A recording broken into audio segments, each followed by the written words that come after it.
Hello guys, and welcome to this video on rates of reaction. We've talked in a couple of previous videos about how we measure the rate of reaction. In this video we're going to talk about the factors that affect the rates of reaction, and we're going to mention concentration, temperature, surface area and pressure. But first of all I want to explain to you how two things actually react together. So if we take an example here, we've got different particles which I've just coloured blue and orange.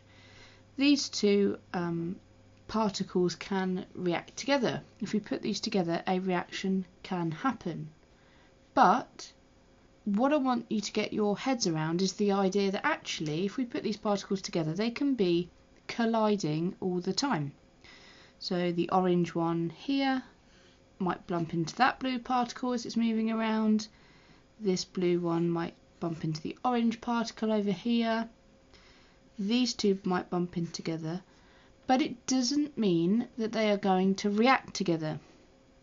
They have to have a certain amount of energy to react, and we call that the activation energy.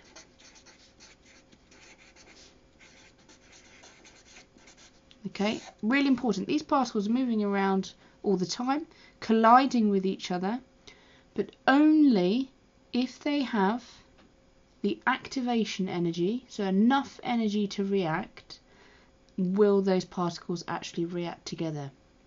And that's really important when we're talking about how reactions happen and the things that we can do to change how quickly they happen, so to change the rate of the reaction.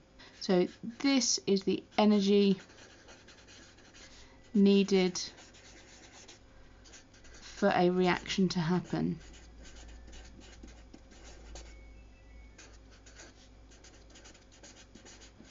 Okay, activation energy, the energy needed for reaction to happen. So if these two particles collide and they have the activation energy, they will react. If they collide and they don't, they will simply just bounce off of each other as they're moving around. So going back to the factors then that affect the rate of reaction, we've got a few here that we're going to talk about, and as we talk about all of them, they are all going to centre around this key idea that increasing the concentration, the pressure, the temperature and the surface area increases the frequency of collisions, therefore increasing the rate of reaction. So this statement here is common to all of them. Just a minute ago we were talking about the particles colliding together, and if more particles are colliding together, you're going to get a faster rate of reaction. So let's concentrate first of all then on concentration. Concentration is essentially the number of particles in a liquid or a given volume. So here we could draw some particles to represent a low concentration, and again I'll just use the orange and blue like the other one. So if we were to draw loads of orange particles in here and just a couple of blue ones, the blue particles here would be in a low concentration. Okay, if we were to increase the concentration of a certain reactant that we've got, we could represent that as loads more blue particles in the same number of orange particles. Okay, so this instead would be a high concentration as opposed to a low concentration. So concentration is essentially the amount of solute in a solution or the amount of particles in a given volume. And as you can see, that if you increase the concentration of one of the reactants or both of the reactants, you will increase the frequency of the collisions, because it's more likely, as those particles are moving around, that they're going to collide with the other reactant, and therefore it will mean a faster reaction. And we see these concentrations written on bottles. For example, if we had bottles of acid, we might have 0.5 molar, which is a capital M. You might have 1 molar, and you might have something like 2 molar. And that just means that there's more H plus ions in this one, which makes it an acid, than there is in this one, than there is in this one. So the concentrations are shown on the bottles of a lot of solutions, and if you increase the concentration, then you increase the frequency of collisions, therefore increasing the rate of reaction, because you've got more particles available to collide. Let's move now on to pressure just below. Now this is very similar in the way we describe pressure, like concentration. If we had a gas in a volume, for example, like this, that gas would be moving around like this. If we had our other reactant in there as well, those particles will also be moving around, and if they had enough activation energy, they would be colliding together and reacting. If we were to increase the pressure, and we can do that quite simply by making the volume that those particles in smaller, so if we block out that bit of the container and force all the particles into a smaller volume, so we'll still keep the same number of particles. Okay, in this case, if those are all moving around, they are more likely to collide with each other because they're going to be closer together. Again, increasing the frequency of collisions, so increasing the rate of reaction. Moving on to surface area. Now this is one that some people find a little bit difficult to understand. If we had a large piece of our reactant, so something like calcium carbonate, for example, this could be, or a large marble chip, compared to small pieces or a powder, so really tiny pieces,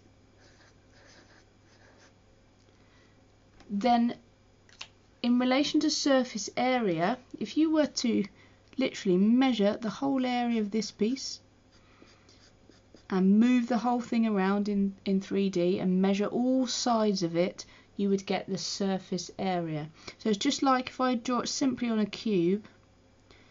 If you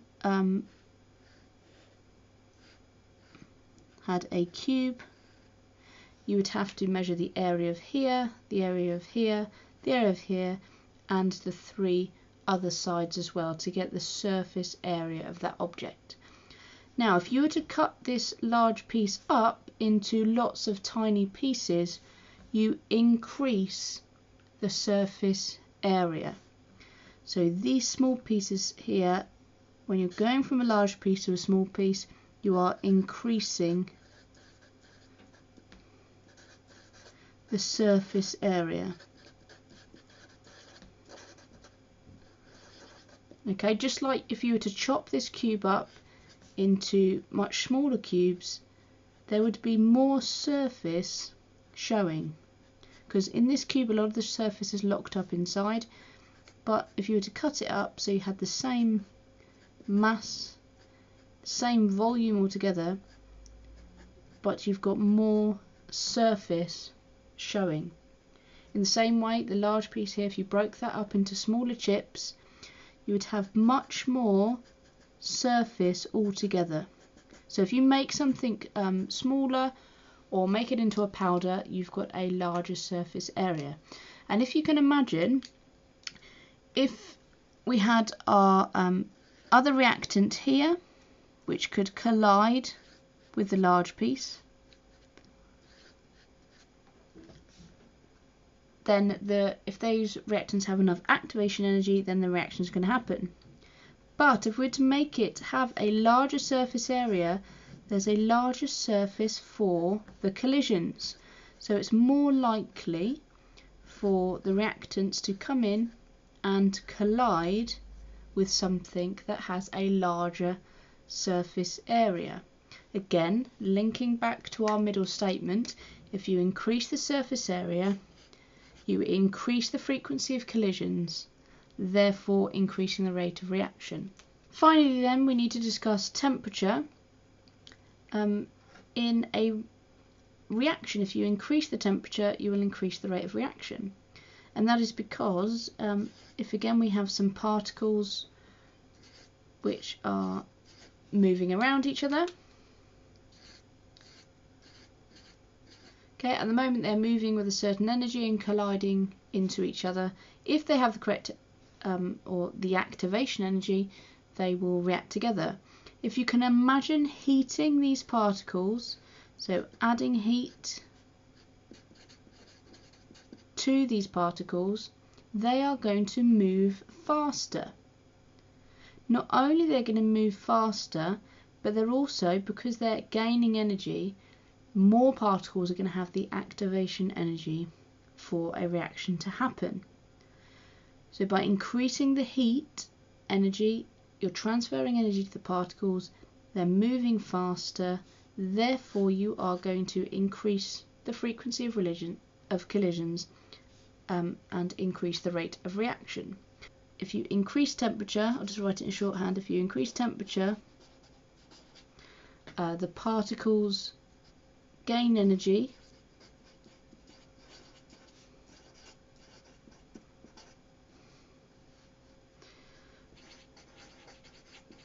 and move faster. Okay, so that's one thing, and this move faster, and this links into the fact that they will then have an increased frequency of collisions, therefore increasing the rate of reaction. But the second thing with these is that, I'll write it down here, more particles have the activation energy.